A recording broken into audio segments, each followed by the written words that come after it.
Alrighty. Question. I thought Yes. last class we did chapter 1, but I was reading chapter 1.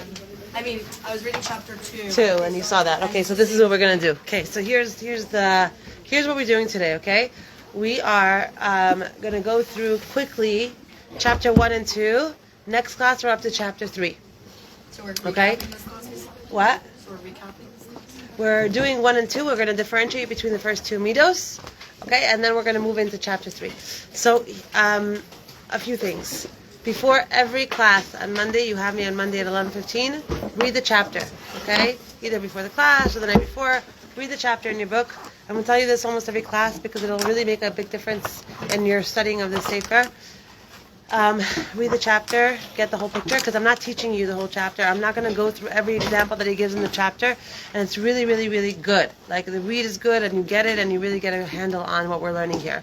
Okay, so, the board. Everyone's eyes on the board. Check out the board for a second. Alright? Okay. So here we have the Sefer that we're learning. It's called Devorah. Okay? And we discussed how Devorah is written by the Ramak, the Arizal's Rebbe. It's a Kabbalistic book. It's a book against, it's a segula against illness. Okay? So if you know people that are sick or whatever, it's a really good thing to learn in their schus. Okay? What is this whole thing talking about? Let's simplify it and understand the whole thing. Okay? There are 13 attributes of Hashem. What are these 13 attributes? It's His personality. It's how He operates, how He functions in the world. Okay? We can't know Him because we can't see Him, we can't touch Him, we can't kiss Him, we can't. Okay? So therefore, how do we know a person? By what they do. How do you know a person? How do you know a person's touch? How do you know a person's vibe? How do you know a person's personality? By how they interact with the world around them. Okay? You know if a person is kind or not kind by how they interact. You know if a person is, good or not good by how they interact with the world around them. Okay? So these 13 midos are His personality. It's how He interacts with the world. We can't see Him, we can't touch Him, but we can figure it out by the way we see how He interacts in the world. Okay? Fine. There's a rule of thumb in spirituality, and the rule of thumb is that like attracts like. We said this many times, and energy. Like and energy will always be connected to the same type of energy. That's how it goes. They find each other and then they connect right away. Okay? So you have to understand. So if I want to get close to Hashem, how do I get close to something that is I can't see, I can't touch? How do I get close to it? Like attracts like by becoming like it. If I want to get close to Hashem, I become like Hashem. How do I become like Hashem? By my actions. Because how do you become like Him? You can't really know Him. You can't get to know Him. You can't go on a date with God, right? How do I really get to know God? By the way He likes things. By the way He does things. We learn His touch all throughout the Torah. And that's what we're going to be bringing a bunch of examples in Sefer Devorah that he brings in his book also, that I'm not going to go through every example, but it's good for you to read it really, really to get it. Okay? Because it's not a simple Sefer to learn. It's not a simple work to understand. It's not a simple content. The content is not easy, okay? Because it's opposite to what we believe in these days. Okay, like the first chapter, and we'll get to this first chapter in a second. Okay, so I understand that in order to really get close to Hashem and grow, like every seminary girl says, what do you want to come to Israel for? To grow. The only way to really grow and to really expand spiritually is to basically just copy-paste what He does. Become like Him, right? And that's why the Torah says, how do you get close to Hashem? Be like Him. He's kind, you be kind. He's compassionate, you be compassionate. He goes to visit the sick, you go visit the sick. He goes to bury the dead, you go to bury the dead. Okay? That's what Hashem does. We see it all throughout the Torah. You do it. Why do you do it? Because like attracts like, and you become like Him. Okay? What you do becomes your energy. What you do becomes your vibration. Your actions in the world of action become who you are. You can think in your head, I'm like, I want to do so many good things in the world and save the whales and help the little African children, but I'm home all day eating bonbons and sitting on my couch and watching Netflix. That's who you are.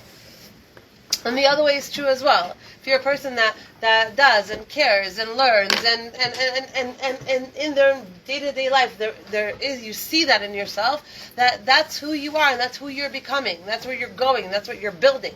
Okay? Who you are is what you do. Who you are in the world of action. This is the world of action, and we've just talked about how there are 5 worlds, and the bottom world here is the world of action. Olam Asiyah. Okay? Here, if you want to become something, you have to do it in order to become it. Okay? You have to make it happen. And now there's ways of making it happen, obviously. Within spiritual terms, there are also many, many ways, okay? Many ways of making things happen. There are ways that we could be busy doing and not getting anywhere. because we're doing it wrong, meaning we're going about things wrong. If I'm going about things in a very stressed out way, or nervous way, or panicky way, or everything's on my shoulders way, then what I'm doing is blocking the energy that I want to come into my life to actually come into my life. Why? Because the energy of these dark feelings, okay, which is stress, panic, not enough, everything's on my shoulders, a feeling of overwhelm. These energies have an energy to them. Okay, they have an energy to them. That's why when they come into our life, they make us miserable because we don't like their energy. It's not like a fun friend that comes over. A fun friend that comes over, when she leaves, you feel energized. You feel like you want to do things. You feel good. When a bad friend comes over, a toxic friend comes over, when she leaves, you feel depleted. You feel like you want to just go to sleep. You feel not good about yourself. You feel not enough. Okay? And these energies, when they come into our life, we call them energies, but they come in the form of emotions.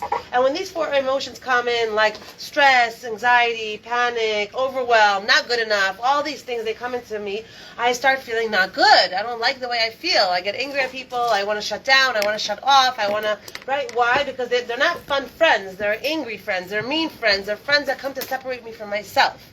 Okay? So when I understand that these energies, these feelings come with an energy and they have a force to them, I have to understand that they block the actual sun that I want to come into my life, the actual bracha that I want to come into my life, the actual shefa, the abundance that I'm working so hard to come into my life. Right? If a person's going to go and get a job, but the whole thing is like they're stressed, they're nervous, they're sweating, they're panicking, they're yelling at this one, they're getting upset at that one, they want to run people over because there's traffic, they're most likely not going to get the results that they want.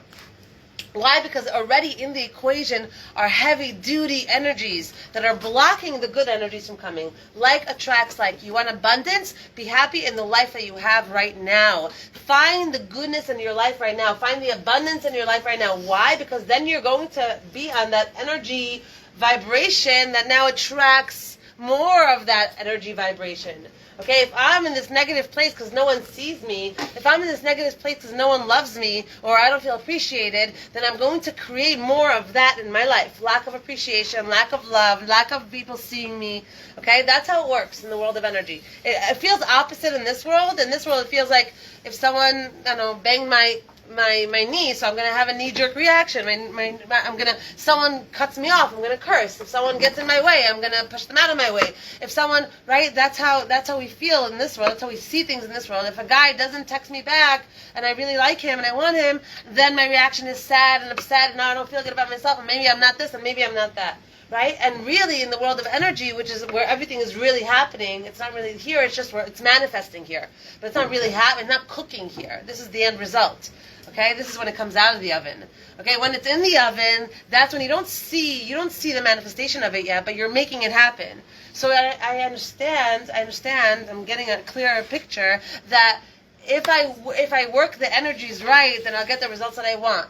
And if I spend time trying to make it happen here and not in the world of energy, in myself, in my mind, in my heart, how I respond, how I react, if I'm reactive to every single thing that doesn't go my way, if I'm reactive to every single thing that doesn't go my way, I'm not playing the game right. I'm not playing this volleyball with the world of energies right. I'm shooting myself in the foot. If I'm reactive to every single thing that doesn't go my way or doesn't go the way I want it to go, I'm reactive in a negative way, I'm basically shooting myself in the foot. Okay, that's what I'm doing. Why? Because there's always going to be things that are not going to work out for us in order to show us, in contrast, what we really want. Okay? When I really want to get to town, and all of a sudden I miss my bus, and I'm going to miss my appointment, then when me becoming reactive to that, and feeling like Hashem hates me, and how come He's always, making things like this happen to me, right? What happens in that is that I understand one of two things. If I'm reactive, then I'm fighting the reality. So I'm not on the path of least resistance. Which path am I on? Path of resistance. I'm resisting my reality. When I resist my reality, I'm basically saying it's not supposed to be this way. It's not supposed to be this way. It's supposed to be this way. And then I'm having a reaction, and that reaction is resistance to my life. Resistance to what's happening. Resistance to the God's plan for me. Resistance to the bigger picture. Now, if I choose not to be reactive to the things that don't work out for me, and instead I do what the Torah tells us. That the Torah, was given 3,300 years ago, but only about 70 or 80, 90 years ago, all this mind stuff came out. That they started seeing people's minds under microscopes and in brain scans, and they literally see how different parts of the brain, when the person is able to not be reactive and instead say, "Gam zu l'tova, hakol l'tova," everything's working out in my best interest. Everything is working out for me. Everything's working out for me. Thank God this is happening for me. And I'm not so happy I missed my appointment in town. I was waiting for the appointment. But I teach myself and I train myself and I'm my own coach that everything in my life is happening for me. Not to me, for me. It's building me, it's strengthening me, and as long as I feel like it's happening to me, and it's happening in spite of me, or to get me, or it's always happening this way to me, and no one else it's happening this way to them, what I end up doing, and now they see it on brain scans, but the Torah has been telling us this for years and years and years, 3,300 years, that really what you're doing, okay, is that if I'm in a place of acceptance, to what's happening to me, and not just acceptance, but I then get on this wave of like, this is good for me, this is healthy for me, this is wonderful for me, this. Not the story that I think is good for me, this. The more I do those brain exercises, the more energetically I connect with the high flying stuff, with the high energy stuff, with the high vibrating stuff. The low vibrations are the stress and the worry and the low self-esteem and the anger. That's the low vibration. Lashon hara, that's very, very low vibrations. Okay, and a person then is heavy and doesn't have energy for anything, does not motivated for anything, down, depressed, sad, okay, lonely, doesn't feel good about themselves. That's the low energies. And when we take their hand and we're like, okay, yeah, you're going to be my friend now. We're going to go together now. We're going to be besties. Sadness, depression, anger, anxiety, loneliness, all that. I'm going to take your hand. I'm going to listen to everything you whisper in my ear and say, yeah, it's true. I am less than everyone else. And I am not as smart. And I am not as capable. Because look, this and this and this happened. Okay? Then what I'm doing is that I'm just allowing my whole energy field to go, ooh. Okay? And I just listened to a whole podcast yesterday by like the leading brain scan specialists in the world. No one has seen as many brains as this man has. No one has really studied brains like this man has. And basically what he says there is insane. It's incredible. He says literally he took a lady. He's done thousands of research and what are they called? What are they called when you take up a group of people? Trials, yeah, thank you. He's done thousands of them, and this one was very interesting. He said he took a lady who was very, very positive in her nature, naturally. Everything is like, okay, it's all good, it's all working out, it's all fine, like naturally positive in her nature.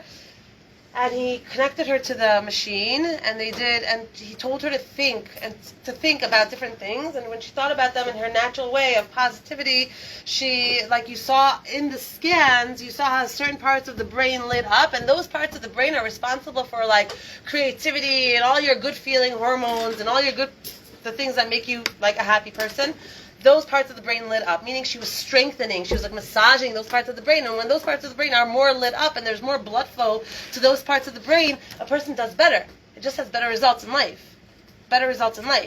Okay? And then he said to her, come back the next day, and I want you to think of everything bad in your life, and I want you to ruminate, and I want you to get upset, and I want you to feel bad about it. And she was like, no, I don't want to do that. And he's like, I know, but that's what we do for science.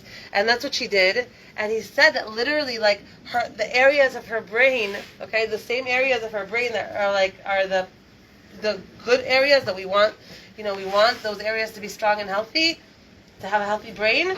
He said, like, you saw after a few minutes of her thinking negatively and being like, honest with what's going on in her life, you saw how literally those two parts of her brain moved. They fell down. They went further down. They got heavier and slippier, and they went down. They got heavier. When it gets heavier, it means that there's not as much circulation in that part of the brain, so it's not as lit up. It's not as healthy. It's not as well.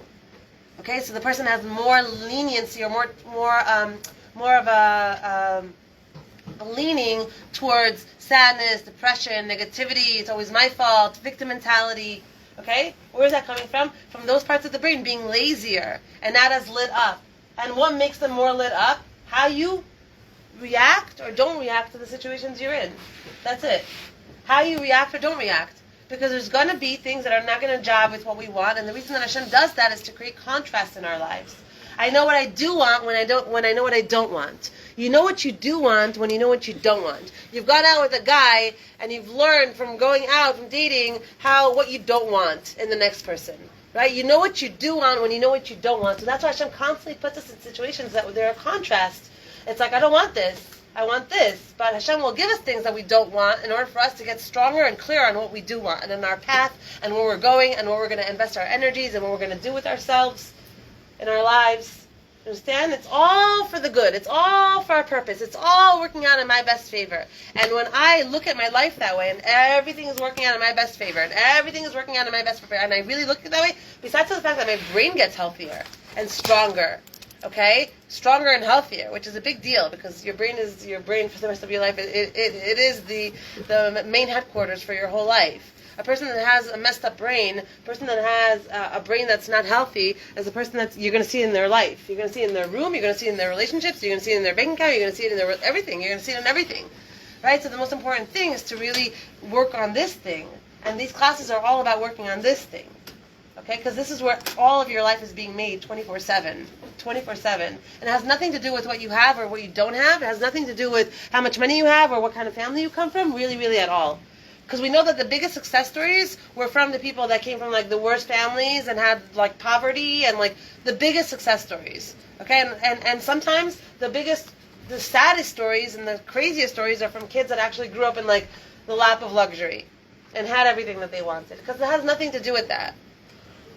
So what we're learning right now is that each midah is another energy he uses to interact with the world. And what we're understanding from this is that if I learn from these energies that he uses to interact in the world and I adopt those energies, what happens to me is I become a very evolved person and I become the strongest version of myself. Now it's very against my knee-jerk reaction as a human being. As a human being, you break my pencil in first grade and kindergarten, you broke my pencil, I'm going to go and break your crayon.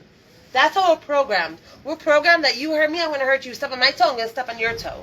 And what Tomer Devorah is teaching us is almost the opposite. It's like to literally muscle control. It's to like literally not be reactive. Someone comes and steps on your toe, not be reactive. You are in control of your reactions. Your reactions have everything to do with the ripple effect of energy that you're going to see in your life. Yes. When you were saying that everything happens for you and not to you, yeah. You were saying like you look at your life in a positive way. What do you mean what? I mean, like you were saying something. What? What's your question? Like what were you trying to say? That everything in your life is happening for you, for your involvement, for your existence, for things. How does the natural way of the world work? It works that everything grows, right? It's always going to continue growing. Like October 7th, like they were saying how people that were hiding or whatever, they were saying it was so ironic because like we're hearing the bullets, right? There's spraying bullets in the air. And we're like at the same time, and we're running for our lives, and we're hiding for our lives, and at the same time, the birds are chirping, the sky's clear, like the trees are beautiful and full blossom, and like I heard one of these people that survived saying how like it was such a contrast. It was like they're trying to kill us because we're Jews, and at the same time, the world continues regular. The birds are chirping, everything continues regular. You know, you'll have like, we had fires a few months ago, we had fires near Beit Shemesh, the entire thing was lit up on fire, all the forests, all the animals, everything. It was crazy. You come today, it's all like growing back. Everything grows back. The way of the world is that it's always in motion and that it's always continuously growing. There's a continuous momentum. Nothing stops. No matter what happens, the sun will rise, the sun will set, everything is going to continue. So I understand that everything is happening for me. Nothing is coming to knock me down and to kill me. Everything is coming to help me grow and get into my ultimate form. Okay? It's just the thing that makes my life difficult is that I choose the path of resistance. What's the path of resistance? When I win the lottery, I'm happy. When my friend blocks me, I'm angry. I have to get to the point where everything, the lottery, the friend, the blocking, the losing the money, all of it, I'm having a very similar reaction to. Everything's happening for me. Everything's happening in my best interest. Everything is here to strengthen me. Everything is here to bring me closer to myself, to my mission, to the reason that I'm in this world. Even if right now I have to go through a thorny path. Okay, I'm on my way. It's not like I'm doing well. Oh no, a thorny path. Oh my God, now forget it. Now let me throw everything away and just like give up and feel bad about life and everyone has it better besides for me and all that. Okay, those thoughts are self-destructive thoughts on the deepest level because they go straight into your brain and they actually change your brain. They physically change the actual brain. Okay? Just like you could see in PTSD survivors, you literally see their brains are very, very different than people that didn't go through so much trauma. The brain itself is different, and therefore the actions are different. So how do you get to a better result? You literally are your own coach. Okay, let's go through the two midos that we already did. Okay, let's understand them very, very clearly. Midah number one. Midah number one, okay? And we're going to read a little bit to you on page 6 in the middle. Even though the sinner uses that force to sin, Hashem still does not withhold it from him at all. Okay? I use my hand, God forbid, to slap you in the face. Hashem gives me energy in my hand to move it, to slap. It has koach, has blood flow, has all of it. And I'm using the thing that he's giving me against him, by the fact that I'm using it against someone. Okay? I'm slapping someone in the face.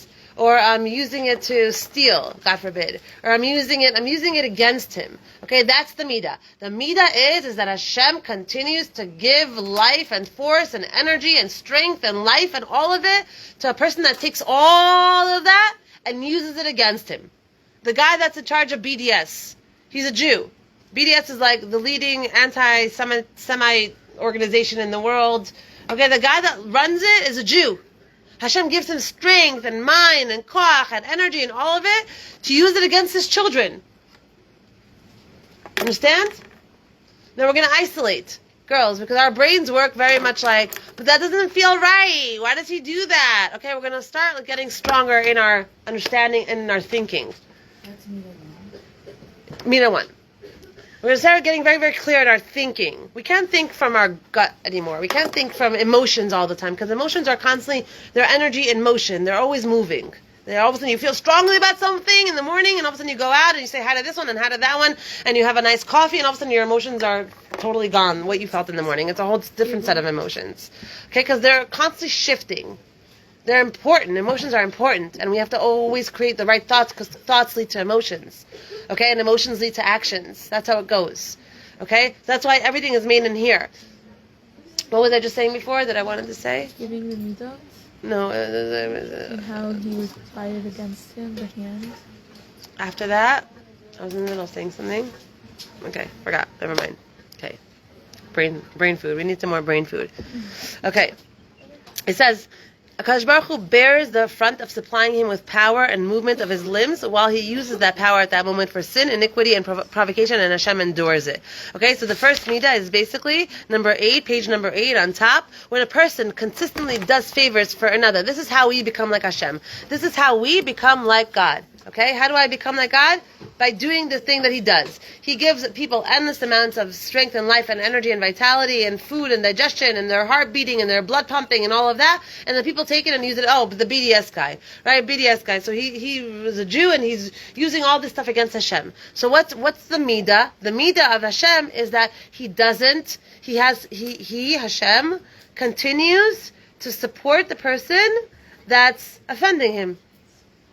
Supporting the person that's offending him. Loving the person that's offending him. Where Hashem can just say, if Hashem was a human being, what would he say? Get out of my face. Excuse me? You're taking the car that I got you and crashing it into my house? No. Right? But what does Hashem do? Here, if you read it on page 8 on top. When a person consistently does favors for another and in one day met with a tremendously offensive display of ingratitude in which the beneficiary of his kindness uses the very favor he bestowed in order to harm him, it is a difficult insult to bear. If he nonetheless continues to bestow the same favor that was used against him with the hopes that one day the beneficiary will make amends, he displays a restraint of anger which ascends to heaven and awakens Hashem's attributes of mercy.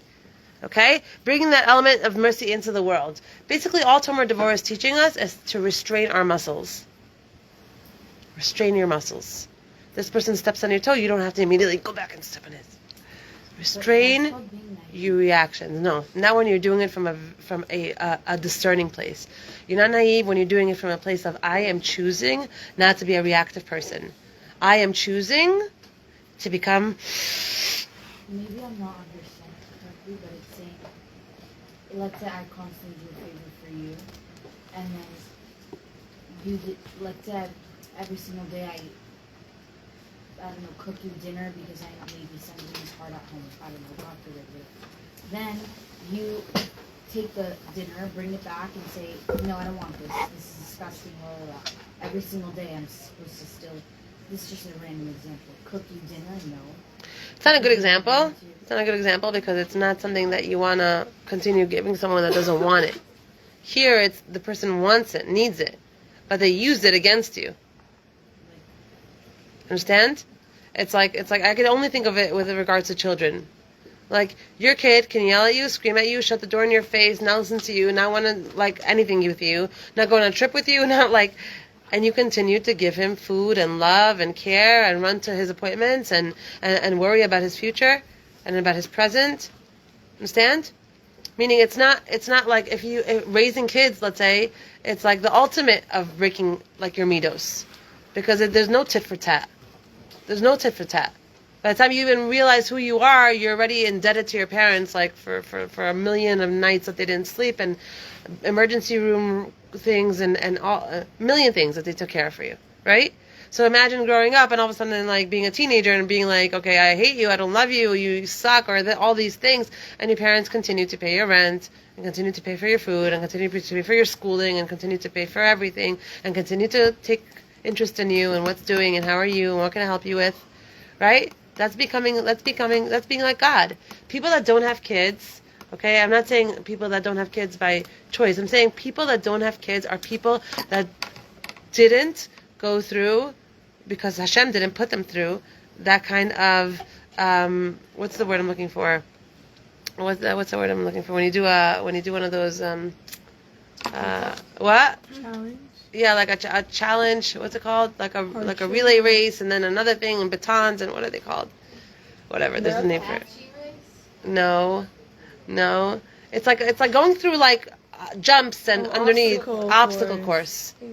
Hashem didn't put these people through this obstacle course. Right? It has a lot of benefits, having a child, having a baby, but it also has a huge amount of challenges. And it's an obstacle course. And you learn in the obstacle course that no one will say thank you to you when you're up all night cleaning throw up, or up all night with your baby that has fever, or up all night, or having to come up with funds and monies and different things for your baby to have different things and all the things that you want for them. Right? There's not going to be a thank you. There's not going to be a tit for tat. Oh, you scratch my back, I scratch yours. Not at all. But you become like God when you are a mother. You become like God when you're doing it right. And when parents are parentifying their children, they're doing the opposite of that. Why? Because what does that mean? Instead of me being like the influencer in this home, even though not move, and this is my ultimate level. This is where I want to get to in my life. No matter what my child says, no matter what this person says, this person that disrespects me or doesn't see me or doesn't care about me or doesn't whatever, no matter what they do, I will not be moved in here whatsoever. It's them. It's their lack of midos. It's their reading the script off. It's them. It has not. All I wanted to do is awaken compassion in my heart that nebach. This is how they're reading it. This is how they're seeing it. That's what I want. I don't want to become reactive if my son doesn't see me and says, what do you do all day anyway? Right? That's the funnest when someone says to you, what do you do all day anyway? Right? In that moment, not to become reactive. Excuse me, what do I do? This is what I did. I did all these things. Not to become all reactive. It's his.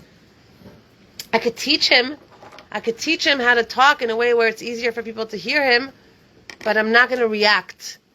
What's the path of least resistance? What in the world of energy, I take the path that requires the least amount of resistance. When I am in resistance mode, when I'm angry at life, when I'm upset at life, when things are not working out for me, when I feel like I'm losing at life, what I'm doing is I'm being resistant to my path, to what's happening for me on my path. And when I'm resistant to my life, then I will continuously get really bad results. Really bad results. I want to have a path of least resistance, which means I want to go on this path and things happen to me. Hashem throws things in my way, obstacles in my way. I jump, I hop, I leap, I this, but I keep going. I don't get caught up. I keep going. Okay. I keep going. Oh, now I have to cross the ocean? Sababa. Okay, now I have to climb the stairs? Let me climb the stairs. Not to make everything into what? How come? Why me? Because I'm resisting. And when I'm resisting, I'm going to suffer. Suffering comes from people that resist. Resist the pain they have to go through. Sometimes Hashem gives us positions in our life. I'm going to answer all your questions in a minute. Hashem puts us in our life when we're in a position where we're more comfortable, when we have that best friend, when we have that boyfriend, or when you have that good situation set up and we feel comfortable. And when he takes the rug from underneath our feet, that's when we have to start running. That's when we had enough time to rest. We had enough time to be comfy and cozy. And now this person left, or this thing ended, or this job finished, or now I have to move, and now I'm in a position where I'm uncomfortable. In that position, that's why I start running. That's why I start showing up for myself. That's where I start when it's difficult, when it's not cozy, when it's not comfortable. That's where growth happens, if I let it happen. If I'm upset about every single path along the way, that it's not comfortable, and it's not cozy, and I don't have anyone with me, and now my boyfriend left, or now I have nothing, and this I have to start over, and all these things, then I'm going to make my life really, really, really miserable. When he takes away your comfort, when he takes away your ease, when he takes away things that are working out for you, and it's like your family and your comfort, your cushion. When he takes away your cushion, that's when you start building muscle.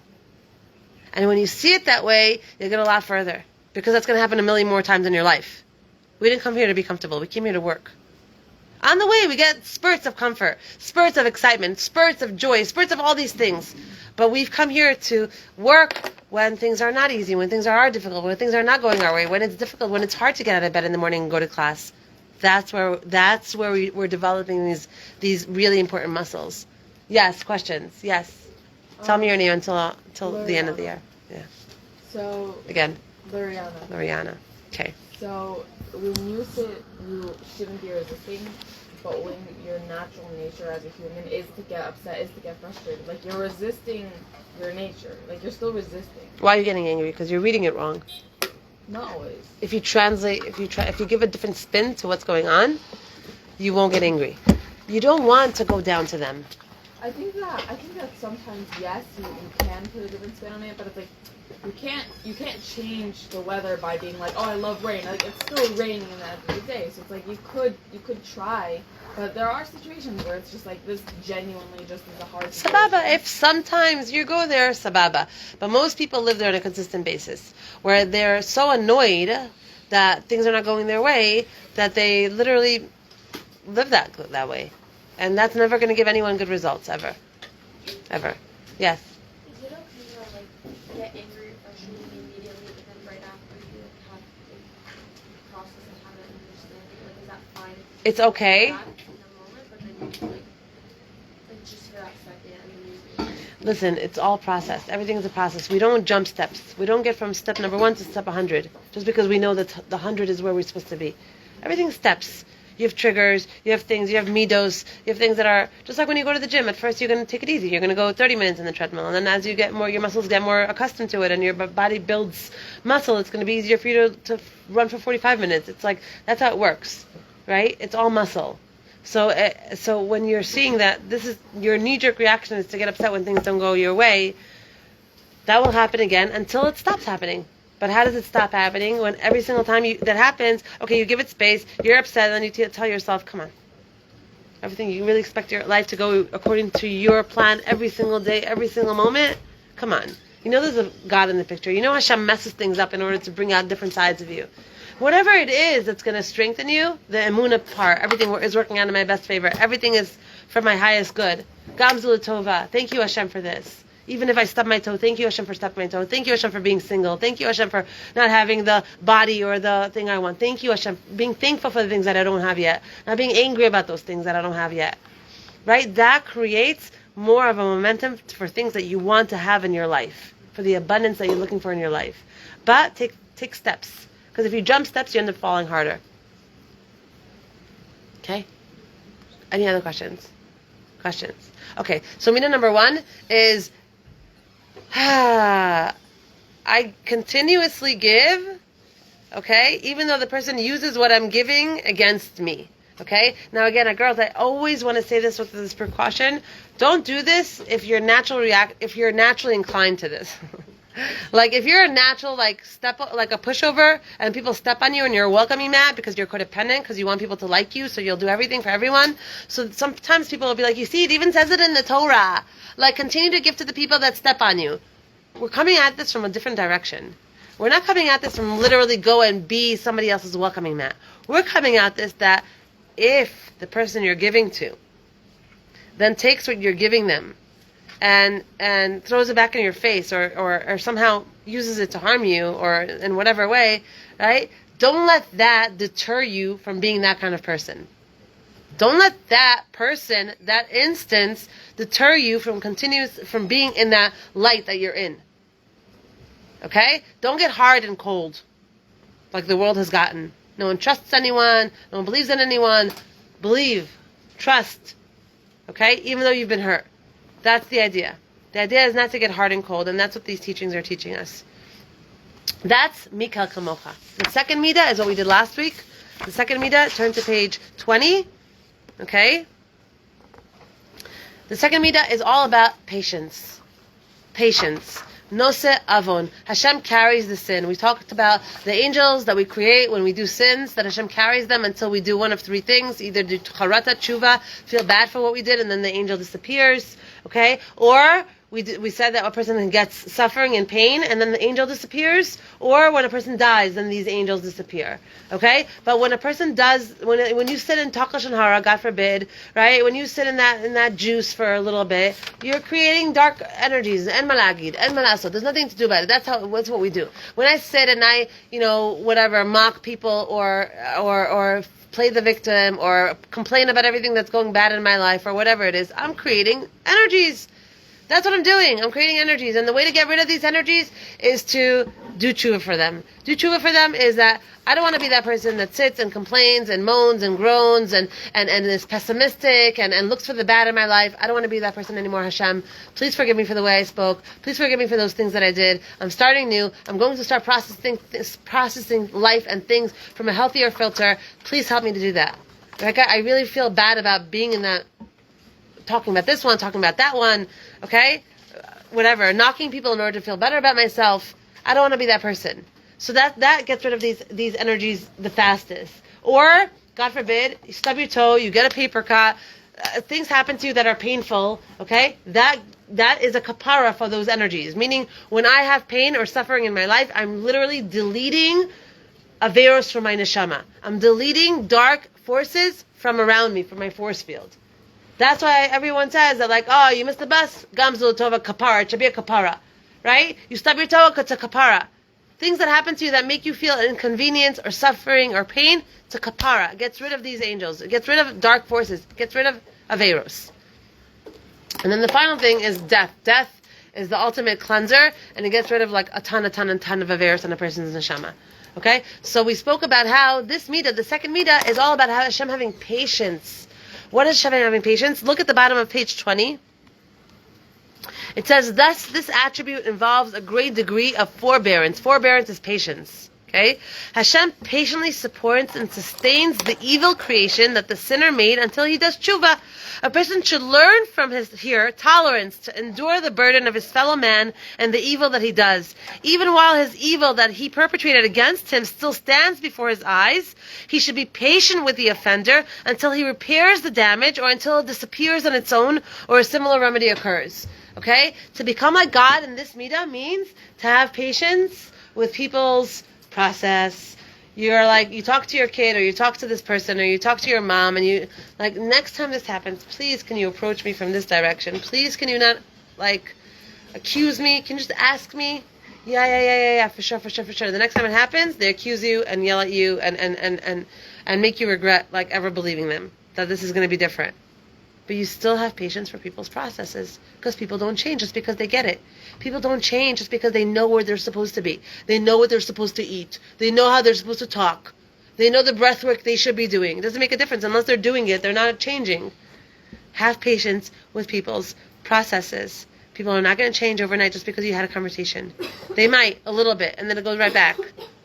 Why? Because it's a process. And unless people are working heavy duty every single day, unless I am working heavy duty every single day on this machine in here, and this device in here that is responsible for everything I see in my life, all the relationships, everything I have in my life, I'm not going to see a change if I just leave it and just be passive about what's happening in here. And whatever thought comes up, I entertain. And whatever feeling comes up, I go with it. And whatever wave comes crashing, that's where I go in that direction. Then I'm not in charge of my life. I'm just kind of going, rolling with the punches. And you're not going to see much difference in a person that's not really working on a muscle. It's just like a person, a doctor that has expertise in a certain field. He's a dentist. He's a podiatrist. He's not a brain specialist. Every person, whatever they studied, you want to go to that specialist because he studied that. He did it over and over and over and over and over and over and over and over. You know that he's good at that because he already pulled teeth 1,000,000 times. Not like someone that's like what are they called? Like a kind of like a one-stop shop for everything. PA. What is it? A PA? Right, that he basically knows a little bit about a lot of things. A little bit about a lot of things. A specialist is someone that gets it, that gets how the things work. And the system that we're learning in this class, and then I'm going to brainwash you with this entire year, is that what you put in, you get out, my friend. What you put into yourself, you get out in your life. Don't expect that you're going to put in a little bit of effort and you're going to get a tremendous amount of reward. Okay, what you put in, you get out. And the way you put in effort also makes a difference. If you have a person that's in here, they just, every single thing that they see, they sum up in the wrong way. She didn't roll her eyes at you. She was just looking backwards, or she didn't ignore you. She was just thinking, or right. And every single thing that they see, they're like, oh, this person's out to get me. She doesn't like me because she didn't smile at me, because she didn't say good morning to me. So it's about right. She's personal with me. No. Give a different spin to things. Give a different response. Like, give us different. That's why Damlakav Zechus, Rabbi Nachman talks so much about Nekuda Tova, seeing the good in the dark, seeing the light in the dark, seeing what yes, not what no, all the time. People that have this what's it called? This podcast that I watched yesterday, that this brain specialist was saying that people that have ADD or ADHD, their brains are more likely to look for what's broken all the time, what to fix all the time. All the time. They could be in a great relationship, but they're always looking to see what he didn't do, how he didn't show up, what he didn't send. All the time. Why? Because an ADD brain is always looking to fix things. Because why? Because they want a challenge, because they get bored fast. A brain that with ADD gets bored fast, so they're always looking for a problem to be busy with. Right? Brain health is everything. Right? And so here in our second midah, it's don't jump the gun.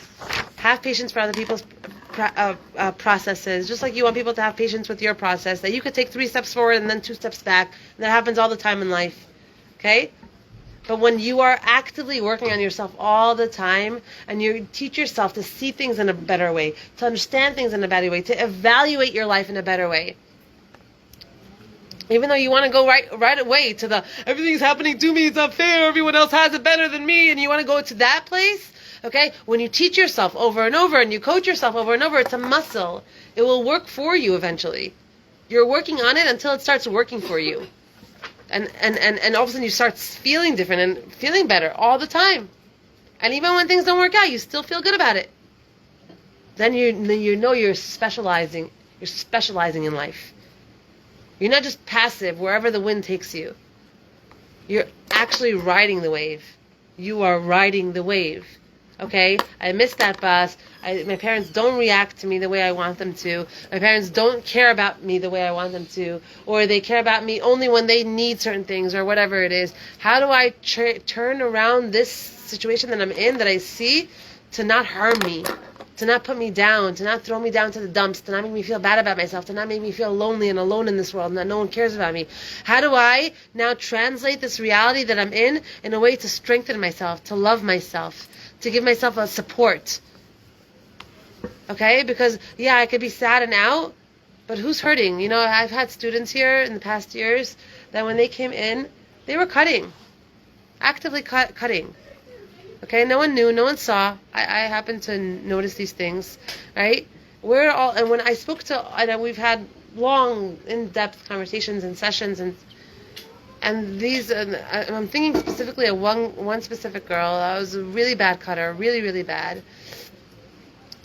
And after Hoshana Aleph, like when I started working with her in the beginning, I was like, oi, it's going to be a hard derek. Everything was black. Everything was miserable. Everyone sucked. Everyone's out to get her. No one, she doesn't believe in anyone. Like, does not believe in the sun rising. Like, everything is just dark. People are just out to use you. Okay? And like the cuts on her arm really showed you where she was emotionally. Okay? And at the end of the year, she was like sunshine and rainbows. Because it had nothing in her life changed. Everything stayed the same. She changed this. She actively worked on this. She made lists. She wrote lists every day in her phone of all the things that she loves about herself, and all the things that she celebrates that she did do, and all the things that she did do today, and all the things that she didn't do today, and all the places she messed up today. That's very nice. Our brain automatically goes to the, right, what we did on the board, the missing tile syndrome. There's a million white dots, but there's one dot, and that's all I see. One black dot, and all I see is the black dot. Right? And that's how her brain thought. Everything was against her. She was literally attacking herself 24/7. You know, there's a psychosomatic concept where people can make themselves sick. Why does this book make people healthy? Because it changes the way they think. And when you change your brain, your body follows. People that have autoimmune diseases. Autoimmune diseases is when the body attacks itself. A person that attacks themselves is a person that attacks themselves on an emotional level first. A person that hates themselves. A person that attacks themselves. A person that doesn't listen to themselves. How do I know what that happens? Look at the people in your life. How many people in your life listen to you? Carefully, willingly, wanting to hear you. Wanting to hear. How many people? Don't blame them if there aren't any people. You know why? Because you don't want to listen to yourself. You don't want to hear yourself. You don't want to hear your own sadness or your own happiness. You don't want to hear it yourself. You don't give it. So that's why you attract people that don't really give you the time of day. So we can be angry at the world. Everyone around me is so mean. No one sees me. Or I could look at the world and say, oh, this is the result I'm getting now because the relationship I'm having with myself is flawed. I need to better care of myself. Yeah, I didn't do A, B, C, and D, but I did X, Y, Z. So let me focus on what I did do. Because when I do that, I'll get better results from the world around me. Everything is a manifestation of what's going on inside of you. Everything. Life is not happening to you. You are creating the life that you're living all the time. And it could change 1,000 times a day. It can change as fast as you change your thought. That's how fast it can change. Rabbi Nachman says, start 1,000 times a day. 1,000 times a day you could start over. And it's not just like a cute little thing. It's a real thing. It's all energy. If you're going to be in a slump, in an emotional slump, that's the results. And if you're going to be in a place where you're strengthening that muscle, even when it burns, even when it hurts, even when it doesn't feel fun, that's the results. But what you're seeing in your life is not coincidental. This one doesn't honor you. This one doesn't care about you. This one doesn't listen to you. Where are you in all those things with yourself? Okay, so the second midah, we're going to finish it right now. The bearing the sin midah, nosa ba'avon, is waits patiently for the person to recognize their wrongdoing and rethink their ways. That's what this midah is. Wait. You spoke to them. You already had a heart-to-heart. They get what they're supposed to do. They understand. Just wait. Wait patiently. Have patience. It might take people 30 years to come around. Doesn't mean that you have to be their best friend. Doesn't mean that you put yourself in the crossfire at all. But not right away to jump down people's throat. I spoke to you about this yesterday. Why isn't that that way now? Okay? And again, I want to make this so clear. We're learning how to not be reactive to the world around us and how to be in full control over what comes out of me and how I give, what translation I give to the life that I'm living. Doesn't mean that I use this to become someone else's punching bag. No. You don't use this to become someone else's punching bag. You use this to become a stronger version of yourself. And not to become a reactive piece that's getting flung from one side of the world to the other by the different people in your life. Or the different scenarios in your life. You stay solid. You stay centered. You see people freaking out over here, screaming over here, cursing over here. You're here. You don't go with all the energies around you. You're here. That's how you bring into your life the life that you want to have. Okay? And next week, Monday, we're going to start with Mida Gimel. Girls, read the Mida. Take notes on the book if you want, in the book, whatever. And then we're going to continue with Mida Gimel. Thank you. You're welcome. You're welcome.